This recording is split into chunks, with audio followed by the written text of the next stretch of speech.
Week 2 of the Artist Way is done and dusted, and I really liked this week. There were some really interesting topics to go through and some really interesting exercises. I was a little bit bad and didn't read it until later on in the week, and there's some tasks that you have to do every day, so that's something I'm going to do next week. So Monday, going to go read through the tasks and just make sure if there's anything I need to do every day that I'm a bit ahead rather than trying to catch up, because I was reading it through it on Thursday, and there's one thing about doing like daily affirmations, like you pick 3 and you do that every day, and I didn't do that for half of the week. So for next week or week 3, I'll make sure I read through. That way I'm a little bit more prepared and I don't feel like catching up, and I get the full effect of doing the Artist Way rather than kind of just doing like half baked in a way, and that's kind of like not what I want to do. I want to make sure I'm doing things properly, because I did the audiobook and I didn't really do much with it. So this time around, I really want to make sure that I'm actually doing it properly. So the theme of week 2 was recovering a sense of identity. There's some cool things that I highlighted that I kind of liked. A lot of it's just about going sane, and then just making sure people that are like crazy makers, as they call them, just don't impact your creativity or don't get in the way. Something I really liked about this is the erraticism is a normal part of getting unstuck. So pulling free from the muck that has blocked us, it's important to remember that at first flush, going sane just feels like it's going crazy. So as I'm doing these tasks and like over and over again, it kind of feels, I don't know, like it's not really me. Like I like doing fresh things and stuff all the time. And as I write here is, as we gain strength, so will some of the attacks of our self-doubt. Because, and especially for me, don't let your self-doubt turn into self-sabotage, which is something that I'm getting a really bad habit of doing. So I overthink things and it just stops me from doing anything in the first place. Like why even do it if I'm gonna fail, and I just don't even try. So that's just all about my like self-doubt, just self-sabotaging myself. So a big thing about this is like creativity flourishes when we have a sense of safety and self-acceptance. I've really got to accept that within myself to make sure that I feel able to explore my creativity, or just feel able to not be judged, and just, it's not even anybody else is judging me, it's just myself that's judging me at the end of the day. So it's just something that I really kind of liked about this particular week, because it just helped reiterate that, you know, if I'm not like nurturing my creativity, or if I'm not attacking those like blurts or those self-doubts, if I'm not doing my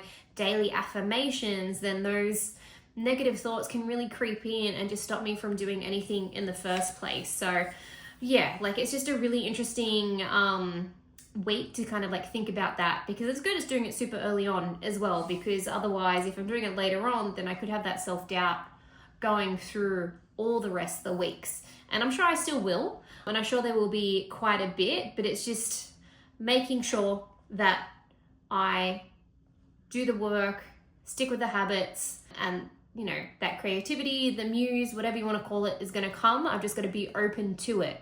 I've just got to be open to receiving the universe and whatever it is that says, hey, it's your time, or hey, this is an idea, and not discounting it. And there's another thing as well. So obviously I mentioned before about like crazy makers, and they're people that can discount your reality or create drama. They can just be like expert blamers, things like that. It's just making sure that you don't surround yourself with those type of people, and don't surround yourself with that behavior or things like that, because they're the ones that are going to get in the way of your own creativity. They're the ones that are going to be, you know, you're going to use them as the blame, when, you know, if you don't surround yourself by those type of people, then, you know, you can really look inwards and be, hey, like what's stopping me from doing what it is that I want to do? And then, yeah, just work through it that way, which is super interesting. I think a big thing, and I sort of mentioned about it before, but it's just about like attention.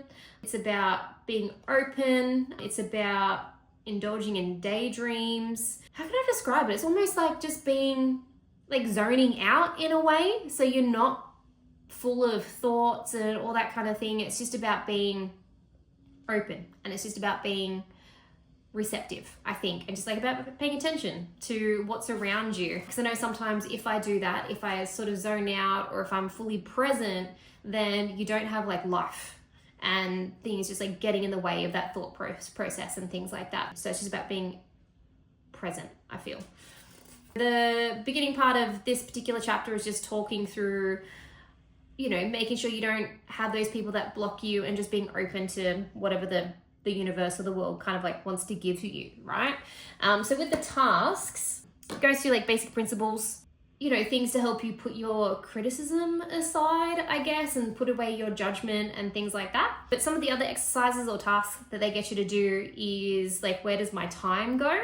So kind of going through and thinking about like the 5 major things that I did this week, or like 5 major things that kind of take up all my time, and then just really looking at it, like how much time it takes, and then obviously if it's worth it, if I need to do more, if I need to do less.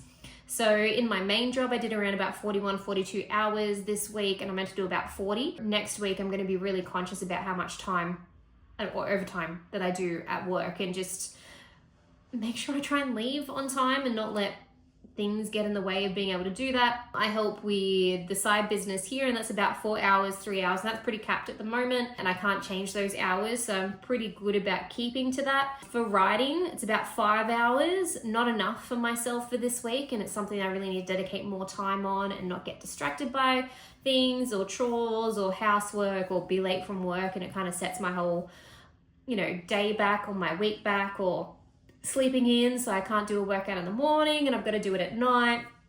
So there's all these little things that can have that, chain reaction to stop me from actually doing the thing I want to do, which is write. Then it gets you to do sort of like a circle diagram, and you put the things in there that you want to protect, and then you put things on the outside that you want to, I guess, protect yourself from. So whether it's like work or like phone and socials, or if there's particular people in there as well. So you can do them both on either side. And it's just knowing like what you really want to protect at the moment, and then what you want to make sure you're protecting yourself from. And this is a bit of a, like, obviously, like something I want to check myself from is myself in a way, because I'm my own worst enemy. I'm the person that gets in the way most of the time. So it's just making sure I get out of my own way. And then obviously within the circle, you do the people that are like your biggest cheerleaders in a way in life, and really those people that make you want to succeed and really are there for you when you need them. So I think it's just understanding both of the sides of the coin, and understanding that you can have those people that you need to protect yourself from, but it's about having that distance, about having those boundaries and things like that. It's by doing that you kind of understand like doubts and triggers, and then obviously for me, like less distractions. So putting my phone away, especially in the morning when I'm writing. Sometimes I'll be writing and be like, oh yeah, I remember I have to do that, and I'll make a little note for myself. So it's just putting that away and just waiting till later and using that. Spend more time writing. That's another big thing. So I really want to make sure I'm doing the work, spending that time writing, not eating into that task. Like I've got an hour pretty much every day dedicated to it, but I found like this week that, sometimes it ended up being half an hour or 45 minutes, and I wasn't like fighting for it. And I think that's something that I really got to do. Leaving work on time. Archie is obviously a big thing, our dog, and just making sure that I stick to his routine and make sure he is maintained and he is looked after as well. And another thing is planning meals a little bit better. Like this week, I spent like 2.5 hours doing meal prep, and it should really only be an hour and a half. And that again ate into my writing time. So it's just about being a little bit more prepared about that, and just doing something that's a little bit more simple. Can wait for date night and do something a bit fancy then, but I don't have to go all out. I can just be super simple, and I just make sure to keep to that hour and a half, so then I can write and do have that time for myself in the evening. Another one of the tasks they asked you to do is what I enjoy doing. You write 20, and it got a bit hard towards the end, to be honest, because thinking about it, like, what is it they like doing? And then the second part of it was how long ago that you actually did that thing. So some things were this week, which I'm very thankful of. Some things were like 2 years ago. Some things were like years and years and years ago. And it just makes you think of like, why has it been so long since you've done that thing? And it was a really interesting exercise to be able to do it. Like one of the things I have on here is ice skating. I'm not like a great ice skater whatsoever, but I always enjoyed going ice skating and just being on the ice and just going fast and feeling like the cold air. And I realized I haven't done it in like 6 years or something like that. So it's really something I want to try and do this year, is just get back on there and just go for a skate. Like I can just go by myself. I don't have to go with anybody. And I think that's the great idea about the artist dates, is you can go by yourself. You don't need to rely on anybody to be able to do it. So why haven't I gone ice skating? I loved it so much. Then you know, what's stopping me from doing it because I don't want to go by myself? Like, that's just like a lame excuse at the end of the day. So it's about overcoming that, which I really like. A few other things was like going for a picnic or going swimming, baking a little bit more, like doing DIY stuff, which I really enjoy, like painting, like poetry. Like heaps of stuff was on here that I realized I haven't done in a really, really long time. And they said, like, with this as well, like with those 20 things, like add them into your artist dates. Like there's no harm in doing that, unless it's something, I guess, that's super like you can't do anymore. And then I asked you to pick 2 of the things that you would like to do this week. So one of them for me was obviously a adventure day or going out to the city. I used to love going out to the city all the time. I used to live quite close there, being like 20 minutes away, and it just used to be something I did a lot of the times on the weekend. Now I'm currently about an hour away, so it's still not too far, but it's still something that I've got to just put back into the rotation. And the other thing that I could do this week as well that's on my list is yoga. I used to do yoga all the time, just for flexibility. I know it's a good stretching, especially if you're working out a lot and stuff as well. It's good to work through the movements. It's good for like breathing. It's good for relaxation, all that kind of stuff. And yeah, so it's just 2 things that I can do this week. The other task they ask you to do is dip back into your affirmations. So week 1, you write a list of blurts, which is like the negative thoughts, and then you do the opposite of that, which become your affirmations. And one thing I've been doing is I've been adding it to my week 1 on the front there anyway, but just writing down any other affirmations that tend to pop up while I'm doing morning pages. And then for this particular one is you pick 3. I picked 4 this time around, and then you write it 5 times. And that's a task that you're meant to do every day for this week. So you're meant to write it during your morning pages every single time. And I get that because the repetitive of it like seeps in. And that's the whole point of affirmations, because obviously the more that you say it, the more it's going to resonate with you. I know some people will look at themselves in the mirror and tell them that they're pretty or that they're good enough or things like that. And it's those practices that really help rewire your brain. So I understand that concept. So I'm going to do it a little bit further for next week, obviously, because I missed a few days. But this time around, I'm going to read week 3's task just to make sure that I do have plenty of time to actually get the full effect of doing it, because obviously there's a rhyme to this reason of why they're doing it, and I just want to make sure that I am. And affirmations, like I've never really done it before, and I've never really like spoken to myself in the mirror. Sometimes like a little pep talk things there, but I really get the theory behind it, and now I've just got to practice it and see it in action. Another task, all these are tasks, obviously. So doing 5 more imaginary lives. So did originally 5 last week or week 1, and then so week 2 doing another 5. So I picked a street/life photographer. During my artist day, I really enjoyed just going out and taking photos. It was quite nice. Number 2 is being a professional music or book reviewer. I think it was something that I used to thought could be cool, and it still is, and I really enjoy music and I really enjoy books. So why not talk about it? Why not give my thoughts? I mean, everybody has an opinion at the end of the day, so I could contribute to that maybe. I could have some things interesting to say. That's probably like affirmation. I do have interesting things to say. But yeah, it could be a very interesting imaginary life that I could lead. Number 3 was a primary school teacher.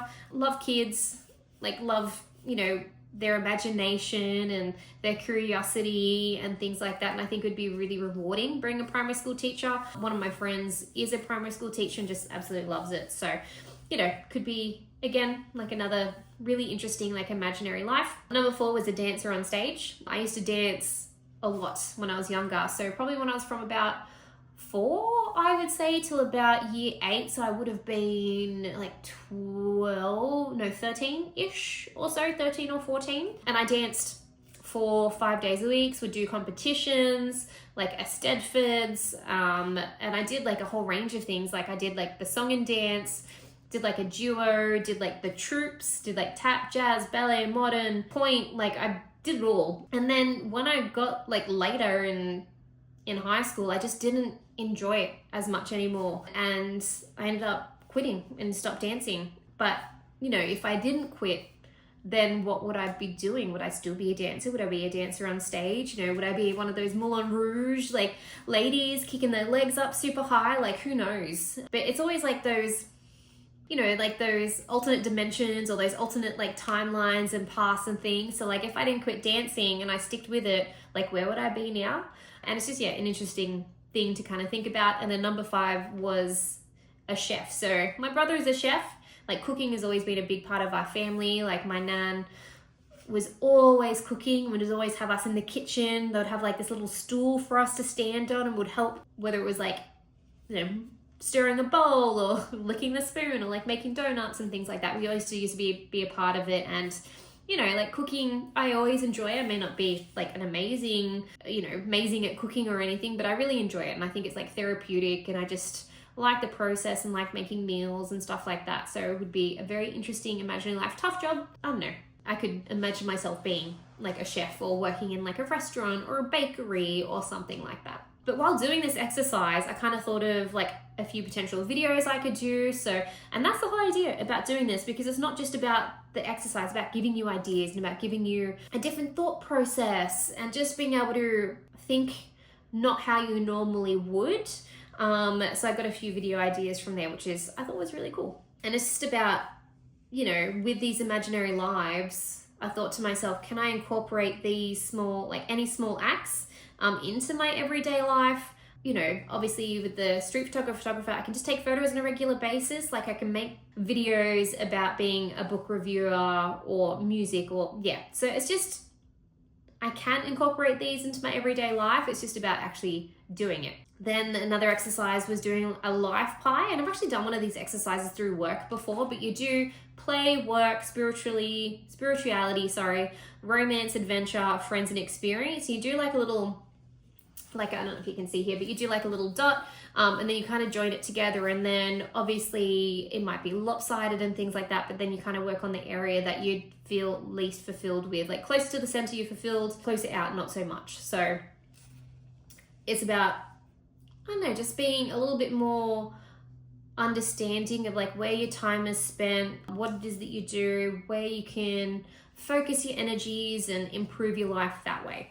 The last exercise that asks you to do is making 10 tiny changes. So it's almost like with the previous exercises that you've done, so imaginary lives, what you enjoy doing, affirmations, your life pie, it's what 10 tiny changes can I do and really incorporate it in my daily life. So actually ask you to write them down, which I thought I liked. So for me, I'd like to add dancing into my 45-minute workout routine once a week. I think that could be something very simple. There's heaps of like, I was looking the other day, there's heaps of great like YouTube free like dancing videos you can do for exercise and fitness. And I thought that could be a good small way to get back into it. The other one, or the main one, would be I'd like to take photos every day. Not every day, sorry, every weekend. I'm just capturing something new. So obviously with the artist dates, it's going to give me a chance to capture something new, but it's being about super conscious of it. So whether it's taking photos with my phone or with my Olympus OM1 on the film, I think it's just about being really conscious and actually pausing and being present and being attentive, and just looking around me and thinking if that would be an interesting shot just for myself to be able to look at later on. A few other things I wrote down here was reading good books. So sometimes I'll just cop out and just read something, you know, not great on Kindle or something that's super easy, but I want to get back into reading, you know, just good books, good quality books, good writing, whether it's in, you know, a top 100 list or something like that, or doing the research before I read something, or just making sure whatever it is that I'm reading has like 10,000 plus reviews or something like that. So I know I'm not that I'm wasting my time, but I'm actually using it more effectively. Focusing more on my health and feeling comfortable in my own body. Yesterday on my artist date, like I was in a cute outfit I really liked, and I felt comfortable for the first time in ages and liked what I was wearing and liked how I looked. And it's been not a long time, but it's been a minute since I've looked in the mirror and been like, oh, I like what I'm wearing today. And yeah, it felt good. I felt confident, which has been, you know, it's been a while, so it was quite nice. Doing yoga weekly, obviously taking writing more seriously. Yeah, just little things like that. Creating more artistic videos and edit them. Like I've got all my Japanese or Japan footage from November, and there's heaps. There's so much footage that I took, and I really want to go in there and edit it, put it to some nice music, make a love letter, whatever I want to call it. But yeah, that's something that's on my list to be able to do. But then yeah, it's just about picking these and trying to put them into your everyday routine. So dancing is going to be the easiest one, and then photos will be the easiest one, and then I will see what it is that I can do for the rest and see if I can make these small, tiny changes. Lastly, with the Artist Way, it gives you a check-in at the end of the week, and it asks you how many days with morning pages and how did it feel. So again, I only did 5 out of 7. I really want to aim for 6 this week. I had a chance to do it on Friday because I had the day off, but I just didn't. So I really need to be conscious about doing that and making sure that I do it. And I am still writing whole 6 pages for it, or 6 A5 pages. I thought I'd be out of thoughts by now and writing like little stories or like poems or things like that, but I still apparently have a lot of thoughts in my head that I need to get out.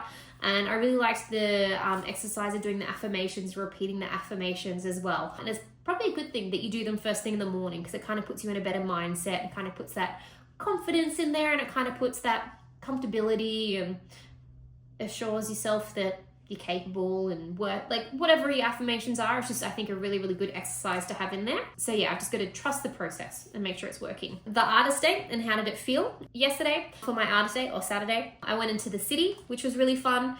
Haven't been into the city for a while. I caught the train, and I really like catching the train. I used to catch it so much when I was younger, because my mum didn't drive and we used to catch public transport everywhere. Plus didn't live that far away from the city at that time, so max like half an hour. So for something a little bit different, I wanted to go to the New South Wales State Library. Never been there before, and it's kind of always been on the list to sort of go there because it's right next to the museum and the art gallery at the Botanical Gardens. So I've walked by it like a bunch of times, and one thing I didn't realize was it had like 3 different little galleries in there. So I went in there mainly because there was an exhibition about Pix, which is a magazine, an Australian magazine, started in 1938. So it was like a weekly publication. It was emerging from like the Great Depression. It was a bit more optimistic and liberal, and that's kind of like where pinup girls and stuff came from as well. But it was a picture-only magazine, or tabloid as it got called at one point. And they just had this little exhibition because they had so much I guess in storage that they had over there, and it's just really nice seeing these old like Aussie iconic sort of images of people living their everyday lives or trying to be funny. And it was nice. It wasn't a huge exhibition, it was just cool because I was out taking photos, and you know, the process is still quite similar. Obviously the technology around cameras and stuff have changed, but if you're still using film, like it still has to get developed, you still have to wait, you still have those negatives and things like that. Like it was just cool kind of seeing these old images and these old like cover art and stuff. The magazine I'm pretty sure doesn't exist now anymore, but I really enjoyed seeing it. And me being not a collectible, but like I like to pick up little knickknacks and stuff for like my diaries and things like that. So I've got some nice little handy bookmarks, like that's one of the Pix ones. Another little exhibition that was there was from Peter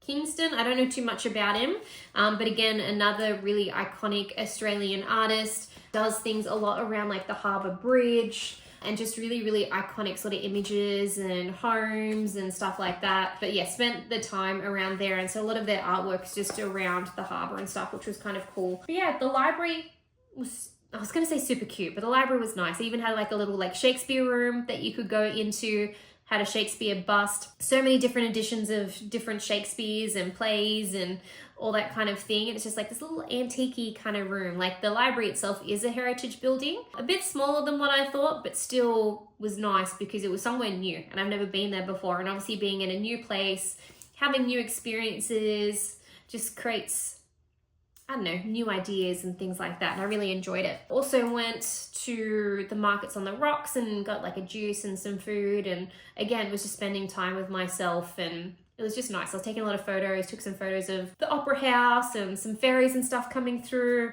And yeah, I really hope they turn out well on the camera. I don't know until the film gets developed. I mean, that's the whole joy about taking photos. But it was just nice. And like I said, I like catching the train. Like I like walking around the city. I like just being in the moment. I'm really conscious. I try not to listen to music or anything while I'm doing it, and just listen to the world around me and watch people watch, and I don't know, just be there and be open and try to, you know, put the theory from this week's Artist Way into practice while I'm out and about and absorbing the world around me.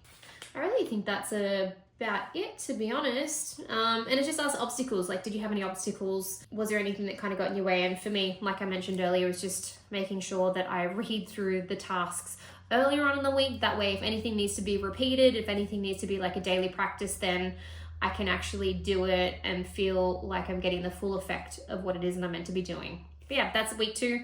It'll be interesting to see what week 3 will be. I already have my artist date planned. I'm really enjoying these artist dates. I used to have an excuse to do like a self-care day or things like that, but this one has a little bit more purpose, a little bit more intention. I kind of like the idea of having something that's kind of creative focused or creative bound and doing that. So yeah, like I'm glad I'm doing it. I'm glad it's like a 12-week course, because again, it's just something to think about and something to do and just something new to experience.